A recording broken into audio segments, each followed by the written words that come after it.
Time now is 2:44. That's 16 minutes to 3 on the 22nd of June 2022, and it's Tuesday. I'm actually being paid tomorrow. My PIP, my personal independence payment for £240. Won't really get a touch aside, really. I'm also going to move it out of Barclays and into NatWest because, well, I'm sick of the bullshit with Barclays. I mean, the people in the branches are sound. I get on quite well with them, but it's just sort of business of being in the queue for fucking hours at a time. It does my nuts in.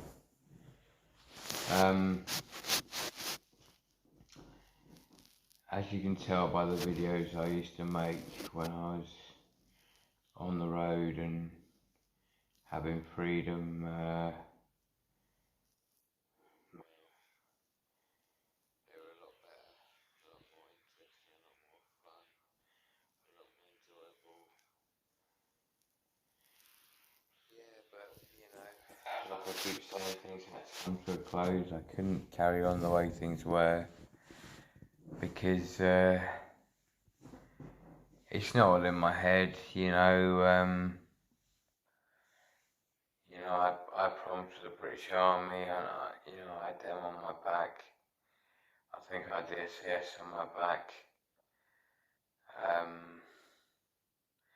Call me mad, call me loopy, call me crazy, but like I said, there's been quite a few times I've been caught up in things that are way over my head, and usually all I'm trying to do is for example, I don't know if you've heard of the Dana, they call it DANA jail in Shrewsbury. I don't know if I mentioned this, but I've actually gone underground in my head in that prison, and I believe I've released all the spirits because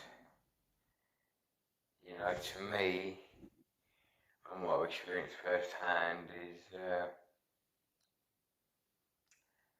is when your soul's in hell, that's the worst place you can be on earth. There's nothing worse than that.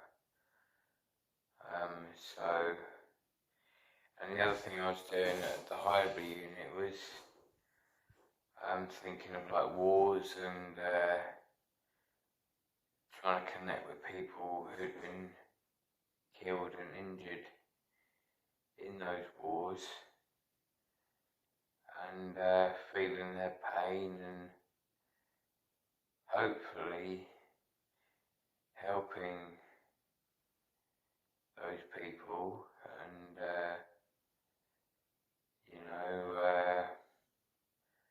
and I think this might be a bit of a mad thought, but I think people like what I'm doing, some people, and whether they know it or not. Well, obviously they know it, but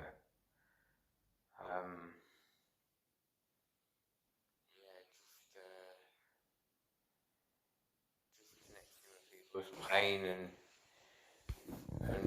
hopefully helping them to get through it and get over it. And you can't block your feelings. You can't disconnect from your feelings. We're human. Whether we're men, women, children, grandmothers, grandfathers, uncles, aunties, whatever. You can't ignore what your body's telling you. And that's where I'm at, really. I'm actually taking myself back to times when, I felt a lot stronger and a lot more solid in myself, and there's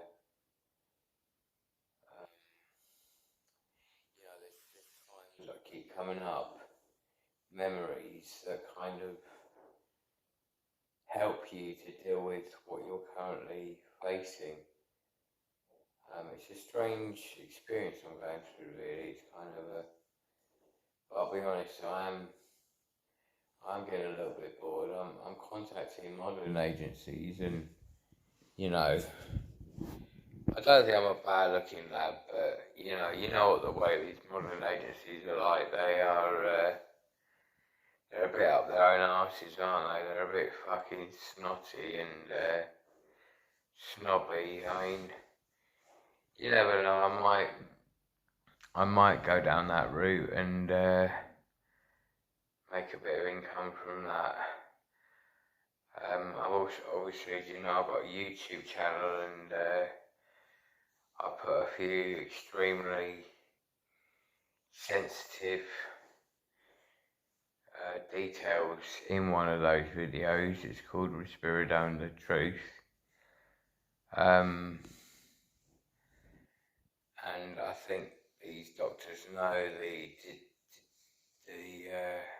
ramifications from using that drug. And I still can't find the reason why people need to be on that. I wish someone would explain it to me. As you know, from my Facebook posts, I've got, since the age of 23, so I've got 17 years experience of being in mental health units, and that's one rehab centre which was in Welshpool called Phoenix House, which was okay. We went to the beach and went to play football, and trips out to the churches and the castles, and and the food was fucking top notch. Yeah, and I got sent there.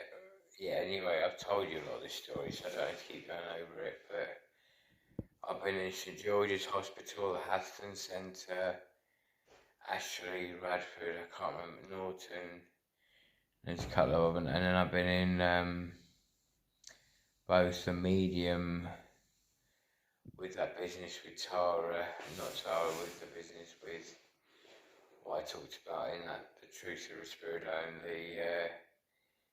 I nearly killed someone.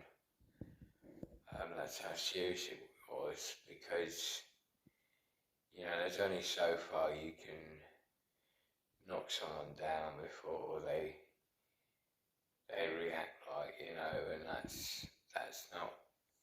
that's not me being a bad person. That's just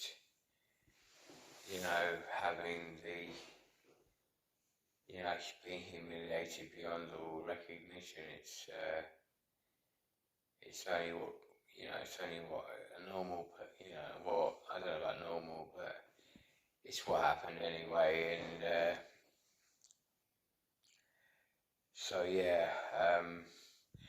I've been in the Medium Secure in St Andrews, Sturchley, Birmingham, and then I was in the Low to Medium after that 6-week stint in Lincoln, and then down to London, and then back up to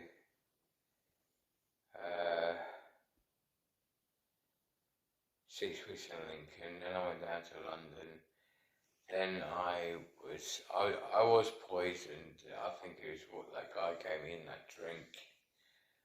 I wasn't poisoned as in to kill me. I think it was just I don't know what the point was, but I was cycling around London, and I was panicking. I was in a really bad place, so I went to Queen Elizabeth, which is just next door to this hospital, and was there overnight, and then transferred in a van up to Redwood Centre, which was quite frightening at times and quite disturbing. But I made it to the Redwood Centre, and I was there for a couple of weeks, and that's when this idiot started shouting at me, blaming me for his problems. He was a right fucking idiot anyway.